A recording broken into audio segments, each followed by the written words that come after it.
Welcome to the first Norwich United podcast of the 2022-23 season. I'm Joe Norton, now club secretary, and I'd like to introduce you to our new media officer, Paul the Planter, who's with us today.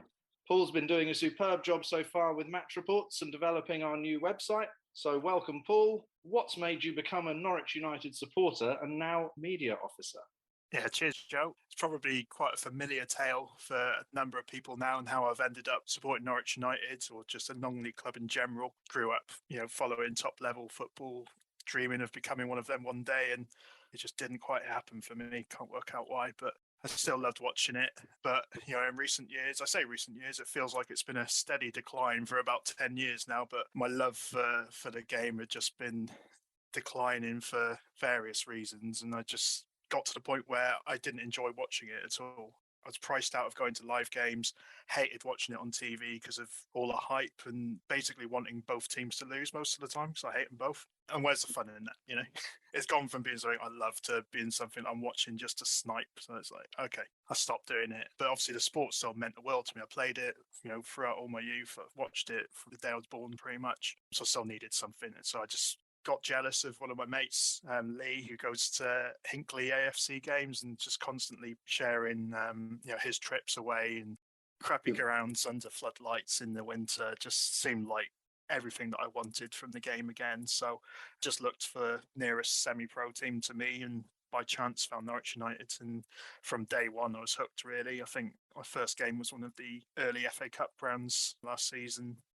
And then there were the ones after that leading up to Stamford, and that was it. And if there's any chance of me finding another team before then, it was game over after Stamford, because I was in love after that. It was really fortunate as well that you called Paul the Planter and you stumbled across a team called the Planters. Yeah, I know. It's didn't have to alter my birth certificate or anything. It was just really It's handy. a marriage made in heaven. Yeah, ideal. Yeah, I will never look back now. This is my club now, as far as I'm concerned. So I bleed yellow and blue. You need to see a doctor about that, Paul. Yeah, he's giving me a cream. It's all good. Great to have you on board, Paul. And just quickly, you've been developing the new website. Where can people find that? Yeah, so quite a lot of work's gone into that over the pre-season. It's quite a snazzy new home for us that suits us better. I think what we'd had in the past is the generic site that a lot of teams around the country use, but we're quite limited in terms of the customization and what we want, the sort of content we can put on there. And now we have our own website that we have pretty much total control over. And it's nice. I like it. I'm happy with it. And hopefully other people have already seen it. If not, it's simply norwichunited.co.uk. Perfect. Thanks, Paul. We'll now bring in Steve Eastaugh, Norwich United first team manager. How are you doing, Steve? Yeah, very well, thanks, Joe. And I'll let Paul ask the first few questions. Yeah, I'll start off with focusing on pre-season, since we've pretty much just come to the end of it. Certainly had the last game, and I guess the next training session now will be entirely focused on Mildenhall. So how do you feel the pre-season's gone? Obviously, the results have been good, but that's probably the least meaningful part of pre-season. How are you satisfied with how it's gone in general? Yeah, in general, been really pleased. We did a lot of work behind the scenes with our staff group, and one of the key appointments for us was bringing in Ian Ricketts as our strength and conditioning coach. Ian's been fantastic for us, because what it's allowed us to do was the players had 5 weeks off, which was pretty much the minimum that we could give them and still give them some time off. But having Ian allowed us to put together some programs that they could do away from the club. So they had five weeks doing nothing, and then 3 weeks of gym programs and some cardio programs that they could do from home, so that when we reported in for the first training at the club, we could literally have the balls out straight away and go straight into our 11v11 coaching. And you could see that the levels across everybody was much higher. And obviously we tracked to a point that the players were following the programs, but you could see it. That's allowed us to really hit the ground running. I think we've been fairly fortunate in that the work that we've done with the under-21s and the recruitment, in particular Casey Walker's done with the under-18s, has allowed us to have big training groups. Some nights we've had over 40 players at the club, which has been great for me, because it just allows us to do our 11v11 work. And we've done lots of that in pre-season, so I've been able to get my my messages across and get a lot of coaching done, which is important because this time of year is our most contact time that we have with the players in terms of getting the balls moving. So that's been good.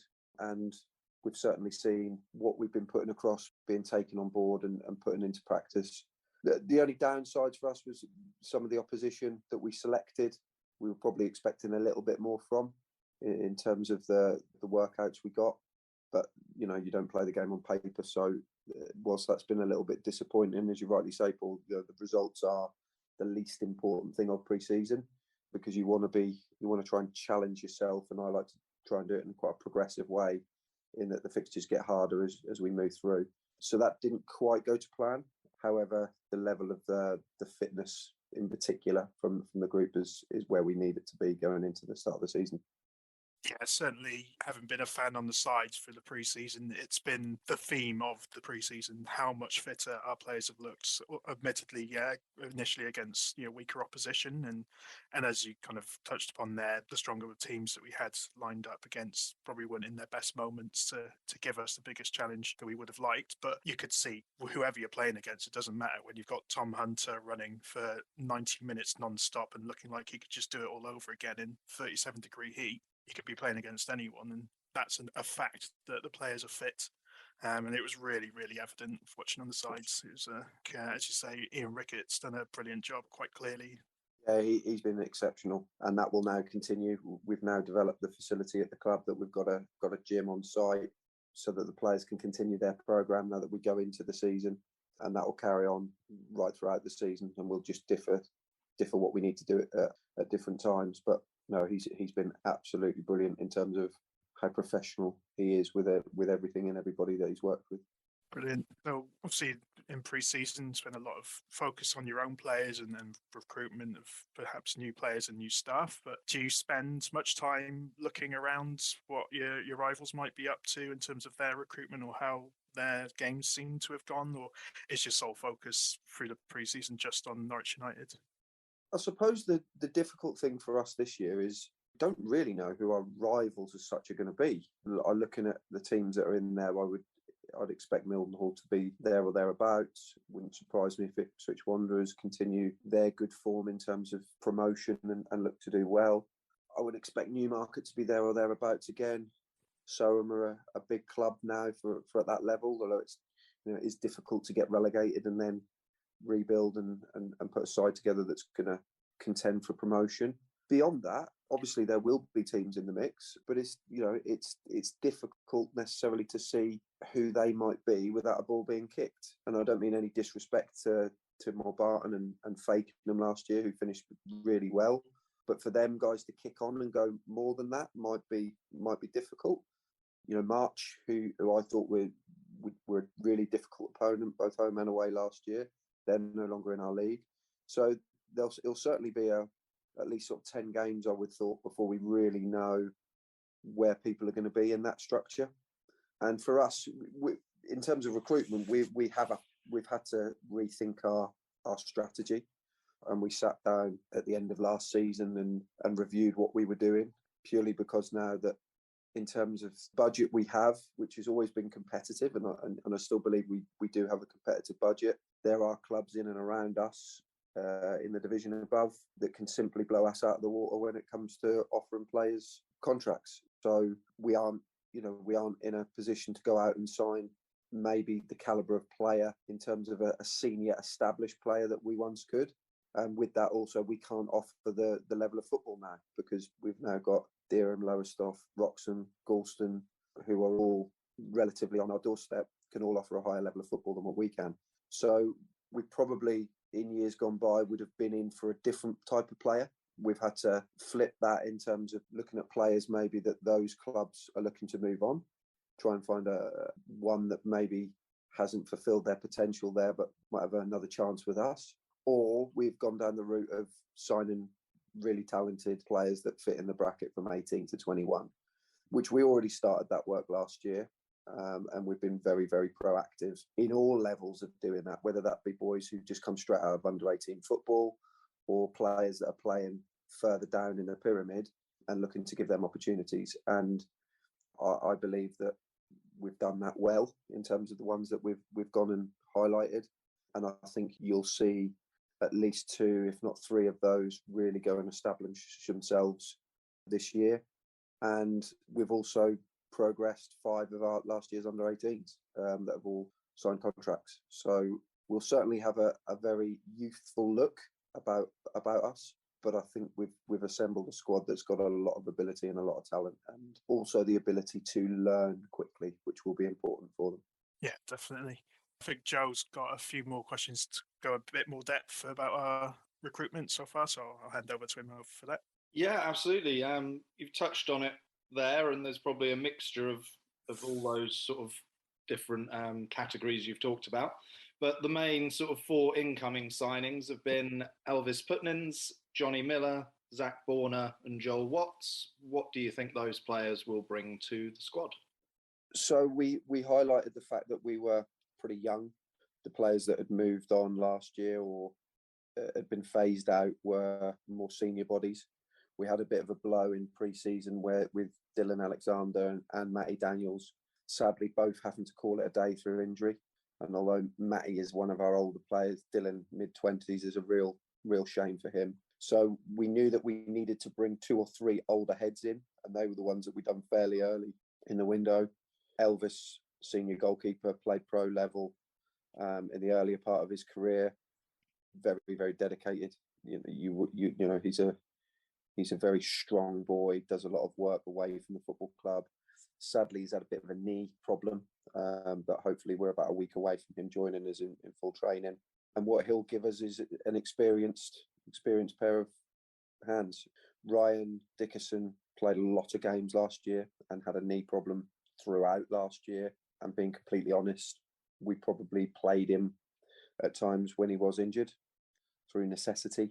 So we are very mindful of the fact that his problem is not something that can be easily solved. It can only be solved with periodical rest. So we knew that was a position that we had to go and strengthen. And Elvis is one that's always been on our radar. And for the last 2 years, had tentative conversations with him. And this year, with the change that was happening at Yarmouth, that was a very easy one for both parties. Johnny was someone who was brought to our attention from Sam Watts, our skipper. He's played at a very good level in this country and has recent years been playing about the 5th league down in Spain. So he's a versatile defender, can play right back, can play left back, and can play centre half. And it just gives us a bit of experience. You know, he's very comfortable, talks, good on the ball, and will be a real asset for us because we need that type of player who can be calm but can be vocal. Joel, I honestly feel with Joel that we've signed a player of real talent. I think he was underused, maybe a little bit at Galston. Dare I say undervalued potentially as well. Although you caveat that, you're talking about a team that won the league. So, of course, there's always going to be fallout when they're going to look to strengthen again this year. And he's one that we were able to get. He spent a lot of time at Galston and was one that we had to take a little bit of persuading over. More so just the fact because it was such a big change for him. I don't think there was any issues with what he was seeing from us in terms of a football club. And I think in the end, he was quite enthused by the challenge of a different set of boys to get to know and maybe a slightly different thing that was going to be asked of him. But we could see straight away, although he hadn't done the fitness work that the other boys had, we could see straight away what he was going to bring to us. And it's sometimes difficult when you watch players play and you're playing against them. And even if you go and watch them in a neutral game, you're not necessarily looking at what they could be once they're within your group. And I'd probably underestimated definitely what he could bring. And then within those early training sessions, I knew straight away that he was going to be for us. And he will score goals, create goals, very, very savvy in terms of his use of the ball and how he can bring others into play. So he's a very, very important signing for us this year. And then Zach was one that has been on our radar, obviously playing against Dussondale. We'd had reports from about 3 different sources last year that he was one of the best in the angling comp, which is always, you know, a good place for us to go and recruit players from, as we did with Jordan Butler and Tom Hunter last year. When we played against him, it was difficult because they didn't have a lot of the ball. but you could see there was a real tenacity about him. And although he's a young lad, a couple of our senior boys came off and said, well, he was giving them a little bit of verbal on the pitch. And we said, okay, well, look, maybe it's the right time for us to go and move for him, because that was the same week that Matty Daniels had to call it a day. And he's come in. Again, he's not at the level that we need him to be at in terms of his fitness, but you can see already he's very athletic, he's mobile, he likes to tackle, he can pass. In fact, he's very, very well rounded in his all game. Yeah, I think for the young age that we've got him at, I'm excited about him, because I think he could be a real talent as we work with him and develop him. And he'll certainly play first team games this year, without a doubt. And we're looking forward to seeing what he can do and what impact he can have at that level. Excellent. There's also some young players who've come through from the 18s and 21s. Charlie Barber, Lenny Blythe and Ryan Forbes, all signing their first contracts for Norwich United this summer. You must be pleased with their progress. Yeah, absolutely. I mean, Ryan is obviously younger brother of Jordan. He made his first team debut last year, can play wide right, can play down the middle, lots of pace. He's got a bit of an edge to his game as well. And he's one of those boys that when he gets in and around the goal, he always seems to get a chance. We saw that at Thetford away last year, and we've seen that already, although he's been dogged a little bit in pre-season with a bit of a niggly knee problem, which I think is more down to sort of the hard pitches than anything. But he's a boy that works really, really hard, and he's always a threat. He's always a goal threat. And for us, you need players like that. And again, you wouldn't expect him to go and establish himself, but he's a great player to have in the squad, because he can come on and impact games. And we're really looking forward to his development. Lenny Blythe is, well, I think most people know Len's story of coming from under sevens at the football club all the way through to the first team. And I said to Len, when I gave him his contract at the end of last year, that he wasn't getting that because it's a nice story, although it is. He's getting it because he's worked really, really hard. And again, he's gone on this pre-season and he hasn't stopped. I spoke to his dad recently, and he said from the moment we left the club, he's been in the gym every day. Even when they went on holiday and had a family holiday, he was in the gym every day. And you can see it, because you can see, the size and strength that he is now. He is definitely knocking on the door of being more of a first team regular, even at 18. And the one thing I can say about Len is he has our trust. We trust him. Great lad to work with. And then Charlie Barber. I mean, Charlie is, if ever there was a late developer, it's Charlie, because, he only really started playing football properly 3-4 years ago. He's actually a very talented cricketer as well, but he's made the decision this year that he's going to focus on his football. Not something we overly pushed him to. I think that was just his natural decision, that's what he wanted to do. And, you two will have seen bits of him in pre-season.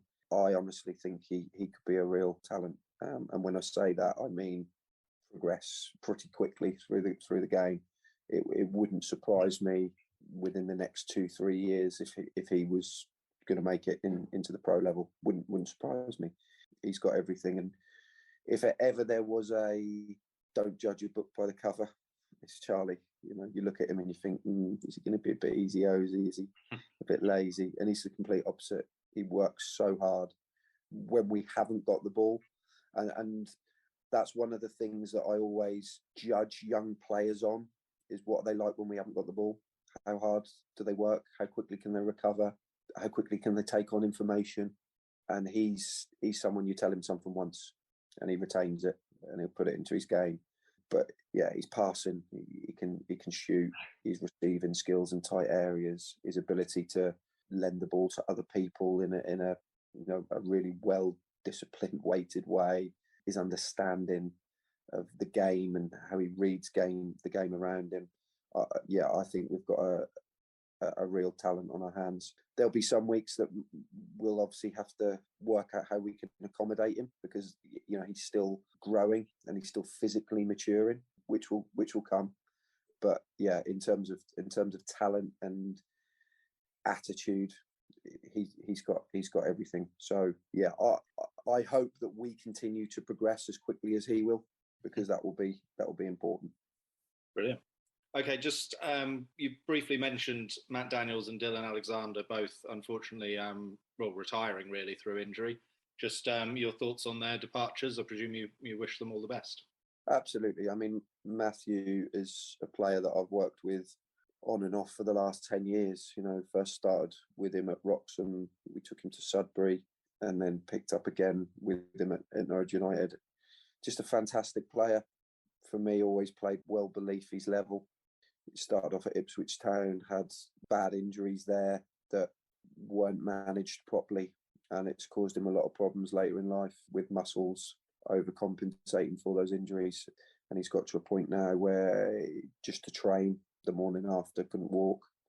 And that's, I feel sad for him because he still had so much to contribute, and you wouldn't meet a more humble guy in Matty. And so, sad, but the right thing, because he tried 2 or 3 times and his body just kept letting him know that it wasn't to be. Dylan, great lad. We've asked and had conversations with him about staying involved with the football club because I think he's got a lot to offer. I've said to him on a couple of occasions, and he disagrees with me, but I think he could be a coach and a manager one day because he's got an eye for seeing things and an eye for detail. And he's a big character, really big character that we'll miss from our dressing room. So we'd like him to stay involved, and we've said that to him, and he's just going to take some time just to step away because I still think he's at that point where it hurts not being around the boys, and it's a shock to him. It's a shock to the system because, in all honesty, he should be able to go and play for another 10 years, and he's in a situation where effectively his knee would have to be rebuilt, so he would be looking at major surgery. If he doesn't play and doesn't put the demands through the knee that he would need to play at our level, he can probably get away with it as it is in his normal day-to-day life. So we obviously hope that's the case. If not, he would have to have that surgery at some point. But you're looking at an 8 to 12 month recovery period, which obviously has huge implications on his life and his work. And so he came to the conclusion that it was the right thing to do to step away. So I'm still really hopeful that we can keep him involved in some way, shape or form. He came to training last night, actually, just to have a look and be part of it, because I think he'd have plenty to offer the other side of the fence. But we'll see how that goes. We'll see how he feels and where he's at in a few weeks' time. But two very, very good servants to the football club. 2 great lads in terms of what they've given both the club and myself and the team. And they'll be missed, but hopefully they'll both come watch games and stay involved. Brilliant. Thanks, Steve. Over to you, Paul. Yeah, just a last question really on recruitment. Looking at the size of the squad at the moment and the fact that we've got a proven track record now of tapping into the under-21s, the under-18s team because of the quality that's there. Do you feel the need to bring in maybe 1 or 2 more players, or are you happy with what you've got now as a settled squad? Yeah, we are. In terms of the size of the squad, I'd say the size of the squad is fine. We may look to get 1 or 2 out on loan potentially as we go into September. There's nothing imminent on our radar in terms of bringing players in. We've got a number that have got some niggles at the moment. Only Jordan Forbes is longer term, although we are waiting for the results of a scan that he had 2 weeks ago, which we think will be a meniscus tear. So that will be a case of how quickly we can get him in for his surgery. The rehab is fairly quick on that. So there's nothing imminent. But as we go into the first sort of month, 6 weeks of the season, you see boys that thought they were going to be playing, not playing. Lads who might have stepped up for whatever reason, either not meeting the demands of the level or travel or those sorts of things, that sometimes there's an opportunity that is just a no-brainer to make our group better. But certainly at the moment there's nothing we're looking to do imminently, and we're in the fortunate position that all of our group bar 1, which is Georgie Batch, is under contract, and simply we can't put Georgie on a contract because of his educational program. So anybody who leaves the club will do so on our terms. And I wouldn't rule out any more movement, but it would probably be in a month or so's time. So I think we can move on from transfer and recruitment stuff now. You did mention, Dylan. As I had nothing to tell you, then it's probably a good decision. Yeah, but, I could ask you again, couldn't I? What's the real answer, Steve?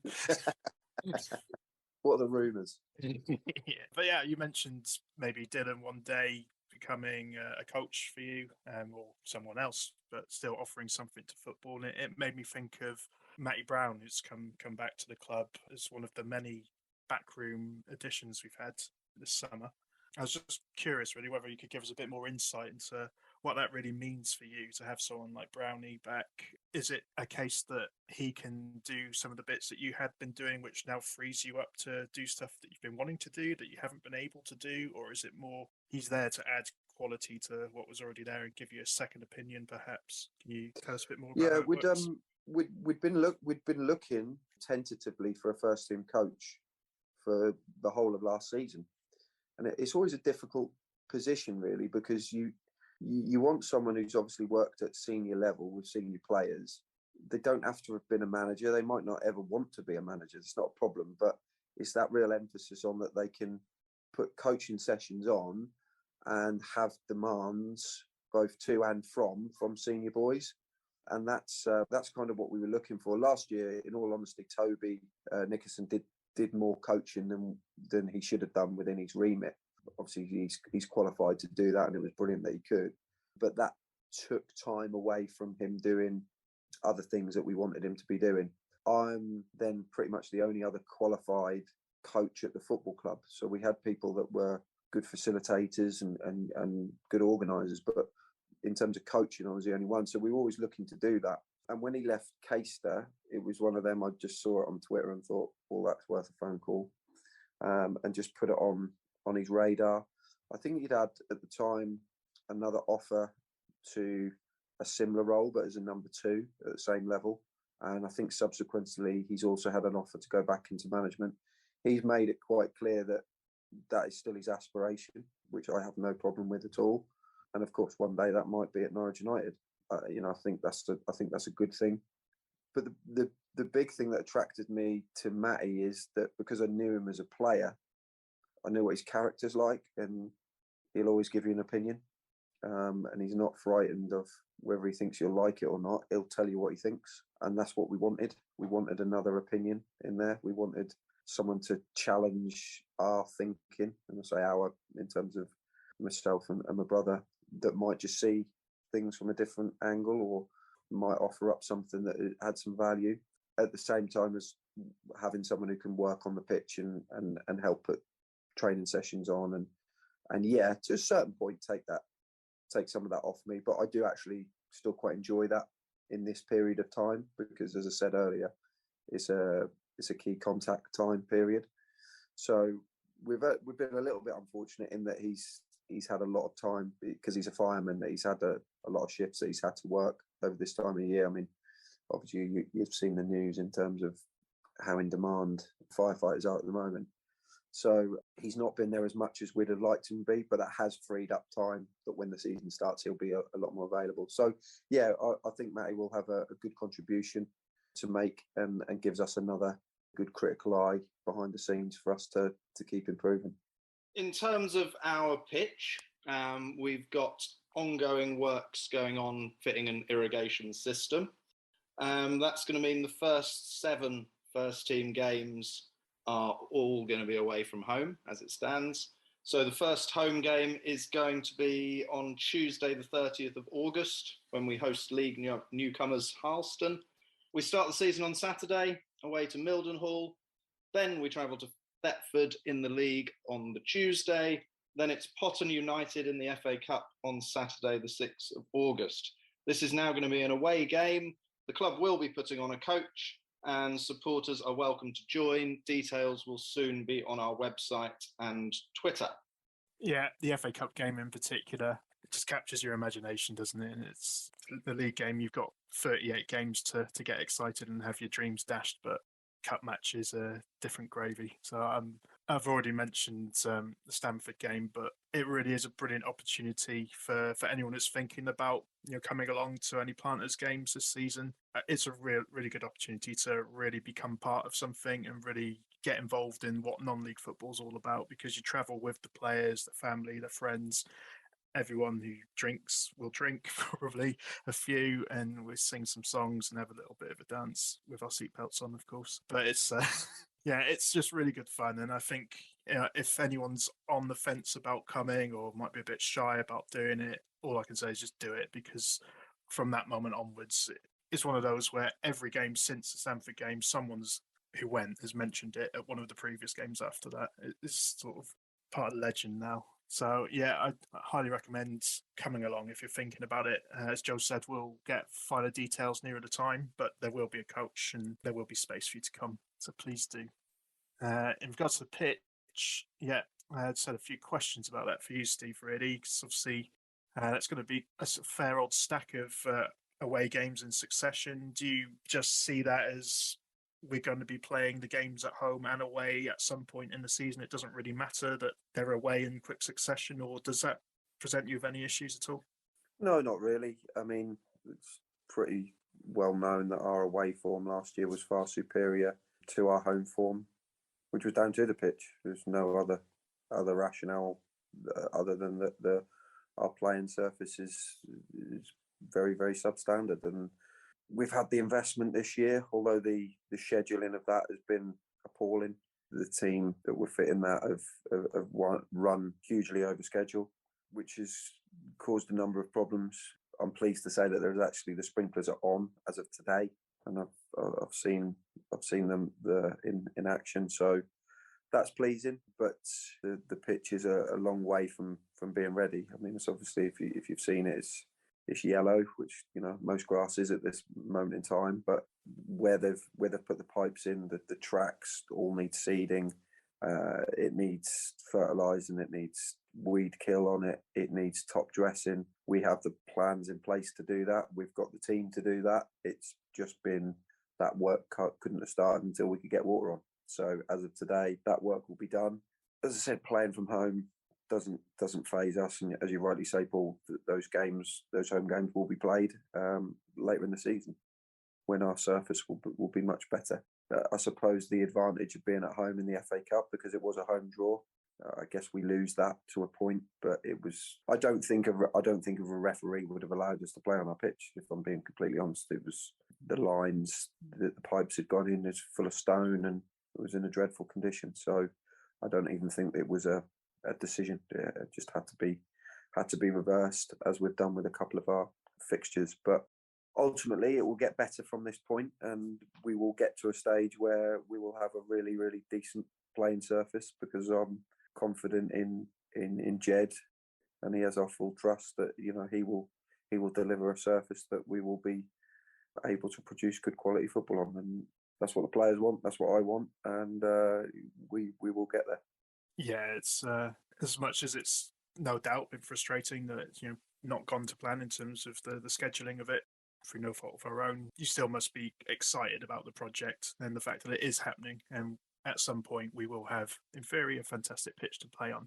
I was just wondering if you think that will bring the best out of some players in particular. Do you think we'll start getting more out of certain players once we do have that pitch? Absolutely, and it's inevitable. We've got some talented footballers who struggle to play fight ball. The last 2 months of last season, we played fight ball. That is a big leveler, because you've got teams who are better equipped in that division with less ability come and play at fight ball and get a result, and that's what happened. And in all honesty, I was picking sides last year because of that. Kyle Richardson is a great example of someone who that pitch didn't suit him at all, and I had to leave him out of games just because it wasn't the surface for him. So yes, that will make a huge difference. I know you're into your stats, Paul, and the stats do not lie. If you look at our away form to our home form, there is no other rationale other than the playing surface. We don't play better because we sit in a car longer or sit on a bus longer to go to a game. We don't play better because we leave earlier. We don't play better because we don't have our fans around the pitch. It's purely to do with the surface that we play on. It's long overdue, but it's one of the positives from COVID is the fact that we could access that grant. And to be fair to the chairman, he's made sure that we got a good system by putting in his own money to make it happen. So I've been frustrated in pre-season that it hasn't been delivered on time and as agreed. But the most important thing is that it's now live and it will happen. And in a month to 6 weeks' time, that will all be forgotten about, and we'll just be pleased to get on it. Yeah, certainly as a fan, I'm looking forward to seeing the results we can produce on it and the sort of football. As you say, it does seem like we've got the players, and you've seen them play away from home on luscious green flat surfaces and play a completely different game to what we see at home. So I'm looking forward to bringing that home and seeing the results of it. Looking ahead to the new season then, Steve, I think the general aim for pretty much any team would be to improve on last season, just do better than last season. For us, that in theory means go for promotion. So is that the aim? I guess it must be. Is there any expectations you feel? Is there a minimum requirement for the season? Yeah, often I don't like talking about predictions or, where I think we'll finish or putting pressure on the players, but we've all been quite candid about that in pre-season from when we got together, that our aim is to get promoted. And I don't think now that we can hide from that, because, as I mentioned earlier, the teams around us now playing at a higher level. We've got to get out of the division that we're in if we're going to continue to compete. And that's a positive pressure, if you like. But I think for us, if you look at the teams in the division now, I expect us to be a credible title contender, and that's our aim. I feel the squad is better than it was last season. And we want to get promoted, because I've got players at the football club that want to be playing in the division above, and if not higher. So we have to match their ambitions. And as a staff group, that's been what we've been planning for the last 24 months. So there is no hiding place on that one this year. Cheers, Steve. I'll pass over to Joe then to round things up. Brilliant. Thanks, Paul. And great to hear that the promotion is the target. Fingers crossed we can make some progress towards that on Saturday. So my final question is, what are your thoughts ahead of the Mildenhall away tie on Saturday? Are you feeling confident? Well, my first thoughts on that was, Jesus, that's a tough game to go to a championship side. No, I mean, look, I think that's our hardest away game of the season, delivered up first, if I'm honest. Our record against them last year was really good. So, we're going there knowing that we have good form against them. But what is them? It's the manager's changed. A large proportion of the playing group has changed. So it's an unknown quantity. Again, if you look at their results in pre-season, they've done well. But we obviously don't know much. I know stuff about their individual players, and I've had little bits of information about people who've been at their friendlies. But yeah, it's an unknown quantity. Is it an ideal one first? Well, I think you can look at it both ways on that, because it's one that maybe you get out of the way, or it might be one that you'd want when you got into your rhythm. But the flip of that is they'd be in their rhythm. So I think you're looking at two teams there that are going to be in the mix come the end of the season. So I view it as a good one. There is no ease yourself into it. We've got to be at it from day one. And I also think following that up with Thetford away, I don't think I've ever been to Thetford as a player, coach or manager and not had a competitive game of football. So any time that we've been successful there in previous seasons has been by the odd goal. So we know that that's going to be a tough game. They finished the season really well last year.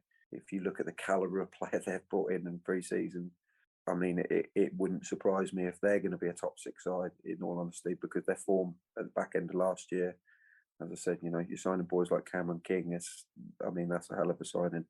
So I don't honestly think you could get on paper, tougher start as a Saturday, Tuesday. So we absolutely will have to be at it, and we'll have to find our feet in terms of league very, very quickly.